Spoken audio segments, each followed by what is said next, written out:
Today we are reviewing a book titled, The 48 Laws of Power. It is quite popular among American politicians, officials, celebrities, and even among prisoners. We debated whether it was worth reviewing this book because it teaches how to manipulate others, and some of the laws presented in it are indeed unethical. Personally, I do not recommend applying them in life. However, such laws can be applied by others, including towards you. Therefore, I will share only useful chapters that can be handy in everyday life or help protect yourself from manipulators. Law 1. Never outshine the master. Always strive to make those in positions of power feel comfortable and superior. When trying to please or make an impression on them, do not go too far by demonstrating your talents, as you risk achieving the opposite effect by instilling fear and insecurity in them. For example, imagine you're 20 years old and you've just started a new job under a 40-year-old manager.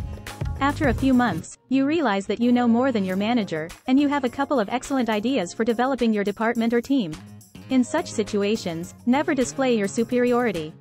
People in leadership positions do not tolerate looking weak or powerless in the eyes of their subordinates. Your brilliant ideas are a direct threat to your manager and their position. They might smile at you and pretend to support your ideas, but rest assured that at the first opportunity, they will replace you with a less intelligent employee. Always remember that you work for your boss, and if you genuinely want to present your ideas to them, do it in a way that makes your manager look their best, smart, wise, and good, even if you know it's not the case. With this approach, your boss won't see you as a threat and will most likely support your initiative. There are numerous examples of such situations, and surely everyone knows someone who tried to show off and prove they were smarter than the teacher in class, yet they never received a good grade. Law 2. Never put too much trust in friends. Learn how to use enemies. The key to power is the ability to recognize who is best able to protect your interests in any situation. While you should be friends with your friends, when it comes to working on serious projects, it is better to collaborate with experienced and competent individuals, especially if you hire a former enemy. They will likely be more loyal than a friend because they have something to prove to you. The author of the book claims that friends should be feared more than enemies, as friends are more likely to envy and betray you. They also limit your power since it is harder to maintain professional distance with them. Friends may not always be honest with you, and their true intentions can be elusive. It is common for people to think they have achieved everything themselves, so your friend may easily disregard the friendly help you provide and claim they achieved everything independently. Law 4. Always say less than necessary. The more you try to appear intelligent, the higher the chances of saying something foolish. Influential people generally speak sparingly, and that is where their power and influence lie because no one knows what they are thinking, especially during negotiations or interviews. Always watch your words and avoid speaking more than necessary, or it may backfire. If you engage in a conversation with a skilled negotiator, you will notice that they speak very little. They succinctly express their viewpoint and then remain silent for a while, giving you the opportunity to speak.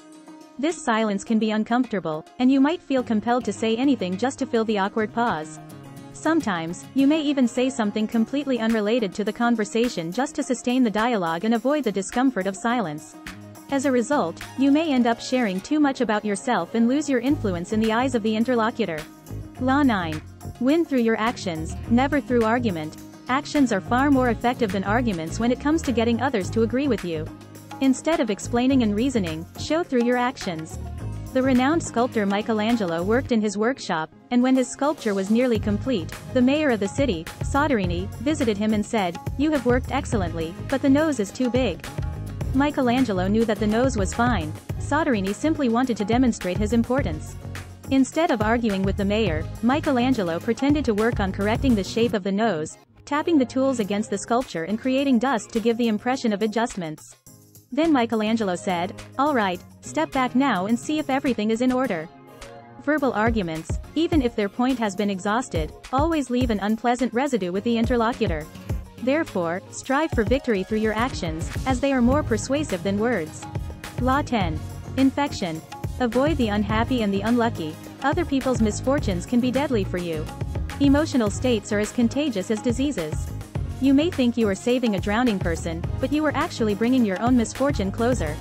Unfortunate individuals sometimes bring calamity upon themselves, and they will bring it upon you as well.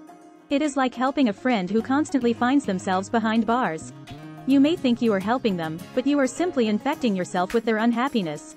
Instead, keep close to the fortunate and lucky individuals. Law 13.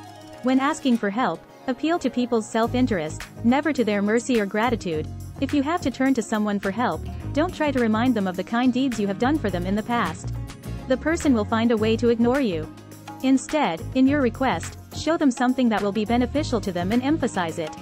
They will enthusiastically support an offer that promises personal gain. When we started creating these videos, we asked acquaintances to evaluate our work. Once, I called a friend and asked if he could spare 10 minutes to review my video. As soon as he picked up the phone, he started making excuses, saying that he was busy and exhausted.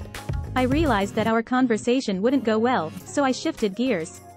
Of course, no problem. We can discuss it later. By the way, I heard you're planning to invest in real estate. Would you like to meet for a coffee and discuss it? I could give you a few tips. After a brief pause, he asked a few questions about purchasing properties, and a few hours later, we were sitting together, drinking coffee. I talked to him about real estate investments and only then asked for feedback on my videos. Now he readily agreed and evaluated my work. On the surface, it might seem like manipulation, but I prefer to call it reframing your request. People are inherently selfish, and you either accept that or not. Whatever task you're faced with, our minds always ask, what's in it for me? If there's no personal gain, you won't feel motivated to take action. Remember this law, especially when seeking help from someone more experienced and knowledgeable. Such individuals won't waste their time in vain. Therefore, first study what they are involved in and how you could assist them in solving a particular problem. Offer your solution in exchange for what you want from that person. Law 28. Enter action with boldness. If you're unsure about how things will turn out, don't start it.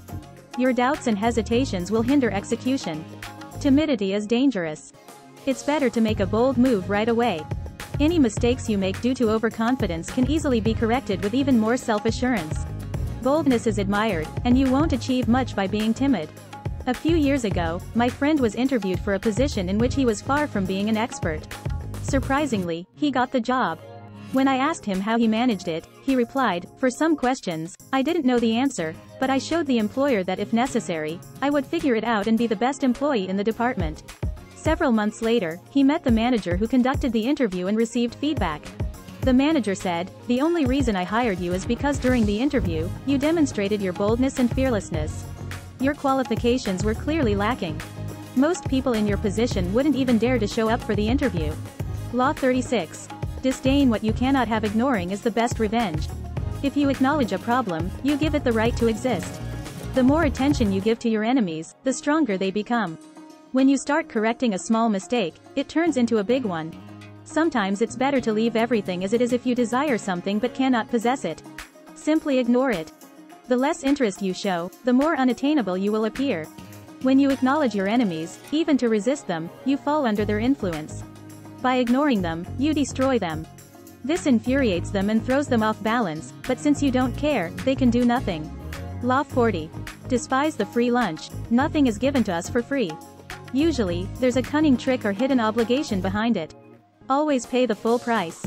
By doing so, you don't need to thank, blame, or deceive anyone. Free things can turn out to be the most expensive. Every time you're tempted by something free, be very cautious. We all know where the free cheese is located. Behind a free offer, there's always some underlying implication. For example, you wait in line for an hour to get an item that costs $2. Do you think you got it for free? You just paid for it with an hour of your time. In other words, you can be bought for 1 hour at the price of $2. Is it really free? Law 41. Avoid stepping into a great man's shoes. The imitation of greatness often seems better and more appropriate than what follows it. If you're the successor to a great person or come from a noble family, you will not only have to repeat but also double the achievements of your predecessors. Instead, create your own name and individuality. For example, if you join a new job and find out that the former employee in your current position was one of the company's top performers, imagine how challenging it will be for you to succeed in that role. The previous employee set a very high standard, and people expect you to meet those same high standards. You'll need to work twice as hard to stand out or come up with something unique to avoid being compared to your predecessor. For a newcomer, the second option is more suitable. Therefore, the best way to achieve success is to be unique.